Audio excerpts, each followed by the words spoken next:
Siona Energy's. Welcome back to the Mountain Morning Show on Park City Television. Now if you are an employer who is out trying to find the next best candidate to join your team, we have the solution for you with tips and tricks to help you sift through all the applicants and pick the right person. Bill Humbert, the self-proclaimed recruiter guy, is here. Good morning, Bill. Good morning, Eliza. All right, so you have some tricks and tips for us, not as people searching for jobs, but as the company, as the people that are looking to add new talent to their team. That's correct. And one of the areas that, or one of the sources that people use for sourcing are career fairs.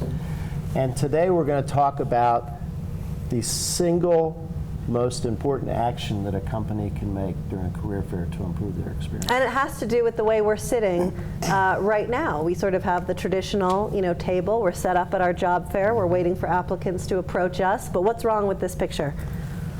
The table represents a barrier. It's like you are talking through your front door. Okay, that makes sense. This can be an intimidating factor when people have to approach you and it's like going to the principal's office. Exactly. And I had plenty of experience doing there that. There you go. Yeah, it's not a good feeling when you have to be approaching the table. Right. All right, so this obviously sends not necessarily a very engaging message to potential applicants. This can be an intimidation factor right out of the gate. Exactly. And you know what I see a lot of times when I go to and participate in career fairs is I see the people sitting there looking at their phone. A little bit of this. Would you like me to demonstrate? Yeah, do that. Well, does this look like you want to talk to me? And I'm looking at this, and I'm thinking, how much longer do I have to be here? That's right. I'm only going to be here 3 more hours, darn it. Exactly. So the one thing that we can do that's very simple, and you've already paid for this, is to get up. Okay, we're doing it. We're doing it. Slide the chairs out of the way. Okay. And then provide access to our booth. And now we come out here, and we don't even have to sit. We don't even need the chair? No, okay. Just leave it there. We're going to leave because the chair. We're going to be engaging with the candidates, right? Right. And what I do is I'll look at their resume real quickly. Sorry, I lost my pack there in my dramatic move. No. I look at the candidate's resume quickly, okay. And I decide, do we want to talk with them? Right, and let's talk about just the body language. I mean, just by standing up, right? I mean, that's a huge jump from sort of sitting, slouch, not making eye contact. The second you stand up, you're creating a much more welcoming environment. Oh, absolutely. And then what I do is, we want to talk to this person. And so I invite them in, and now you're in our real estate. Now you're in our makeshift office. I didn't have to come in through the front door, the front door. I climb over. Exactly. And now the person feels welcome. Plus, when they're out here, they're being shoved around by the people walking in the aisle.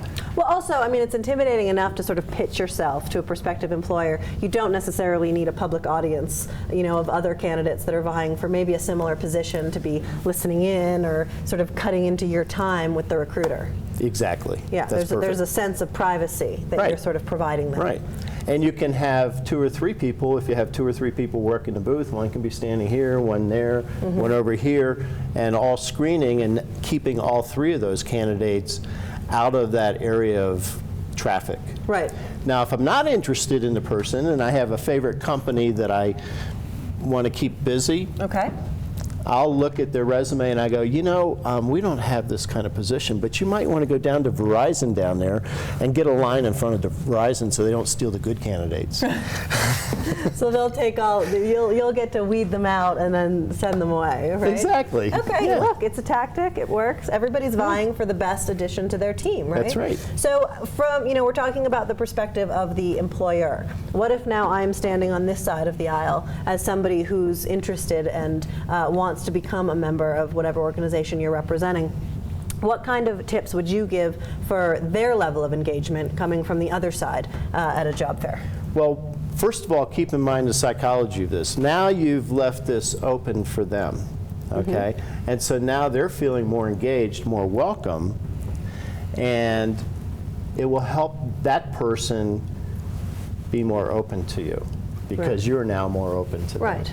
There's a sense of familiarity, there's a sense of sort of more of a connection when you're speaking to someone than when you're over that desk. Right. Yeah, and even just the body language, the arms crossed or the looking at phones, that does not say, you know, I'm Welcome. interested in who you are, exactly, Right. and what you can bring to the organization. Right.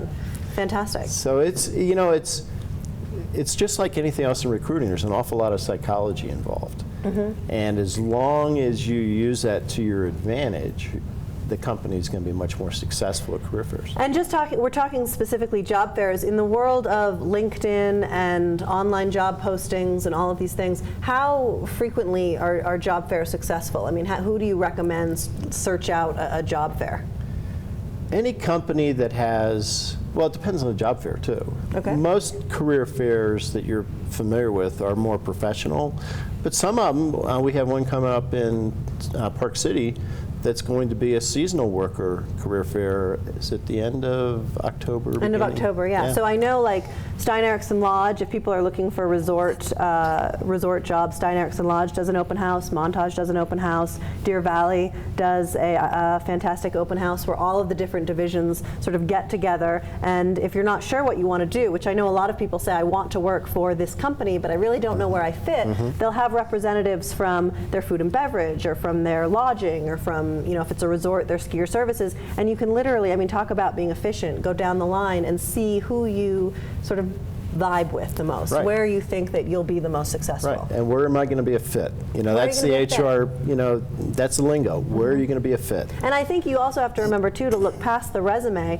and think, where culturally am I going to be a fit? In what department, you know, inside, outside, kitchens, professional, executive, where am I going to culturally fit in with the group? And then maybe learn the trade skills, you know, once I have the position. Yeah, well, it's exciting. Yeah. And will you there's- be at some of these job fairs? Actually, this Wednesday, there's one in Salt Lake City, held by National Career Fairs. I think it's 11 to 3 or something like that, at the Center City Marriott Okay. on State Street. Yeah.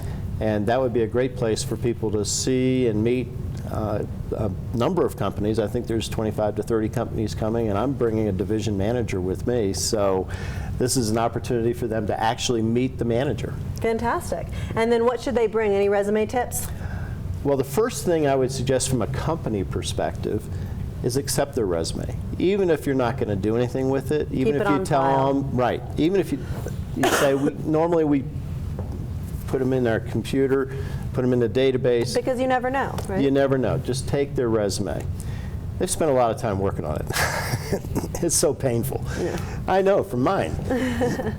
But from a tips perspective, go online ahead of time, see what jobs are available and what companies, and then try to target those companies first. And especially if they're in the back of the room, pretend like it's Disney World.